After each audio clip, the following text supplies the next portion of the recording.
Hey guys, it's Panda. Today we will be talking about how to maximize your profits on ticker symbol JNUG.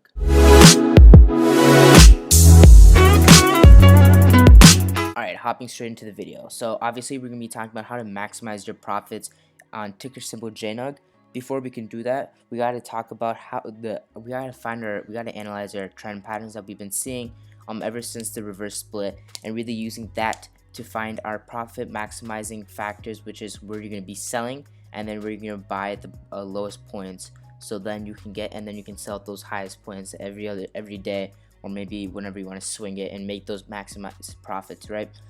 So before we get into anything, I just want to talk about how JNUG did today.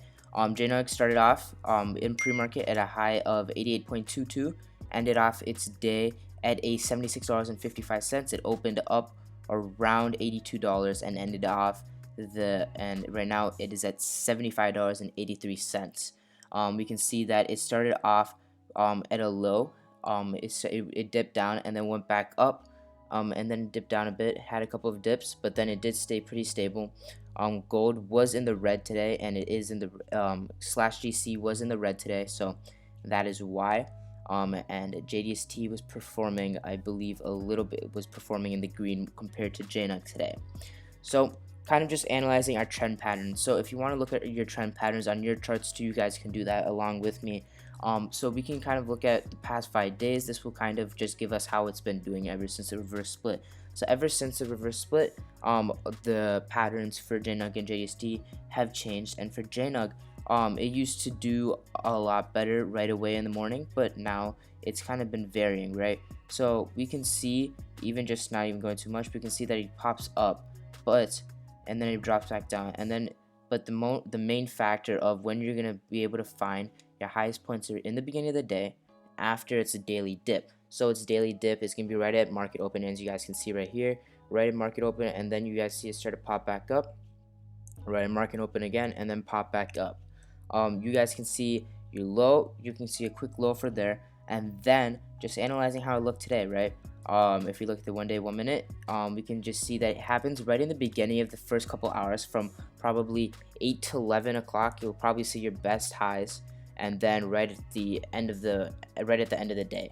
So for example, if we looked at yesterday, this is our better example of how the pattern has been working. We can see that the stock price did fall back, did hit a quick dip right away at market open, and then come back up around at 9:13ish and hit a high, and then it went back down, stay at stable price, and then it pushed back up. So your two highest prices where you probably are going to be selling is right away after the dip in the morning, or at the end of the day, or and those are going to be your two biggest ones, and then probably your midday.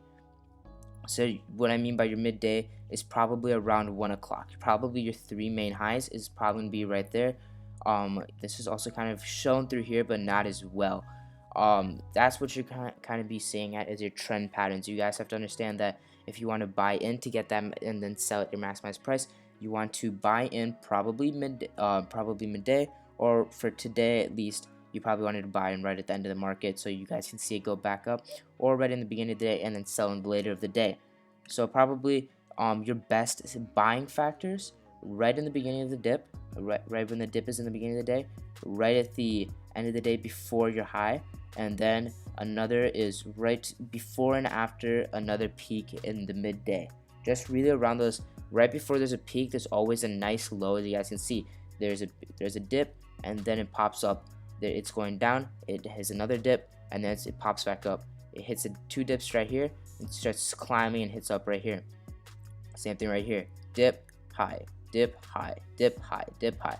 So you gotta understand that that's where you're gonna be finding your main push factors. You guys are gonna see your high. You guys want to probably sell right after the dip in the beginning of the day, right after the dip in the middle of the day, so around 12 o'clock, 1 o'clock, and then right at the end of the day around 2:30 Central Time, around 3:30 3:30 Eastern Time.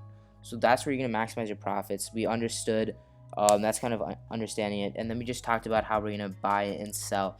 So what we kind of can be expecting for tomorrow too, I can go over that too, is kind of that we probably are gonna see it go back up. We have to understand that this is a 2-time ETF again. If you guys are trading this, understand that this is following how the market looks and follows slash GC. If GC slash GC, or the gold price, which stands for the gold price, does go up, then you will see JNUG go up. If it goes down, then JDST will go up. It's obviously inverse ETFs. That's kind of how it works. But I do believe JDST will fall back down, slash GC will go up, and so will JNUG. Watch the futures throughout the rest of the day. And if you guys have not, please subscribe, hit that like button, and please comment down below what you guys want to see next. I hope you guys enjoyed the video, found this helpful, and you can use this to profit on your next trade. If you guys have not already, please go check out the Discord link down below. It's called Learn Trade Grind LTG. That's our trading community right there. Come in there, check it out, talk, just kind of learn with us, you know. Otherwise, peace out, and I'll see you guys next video.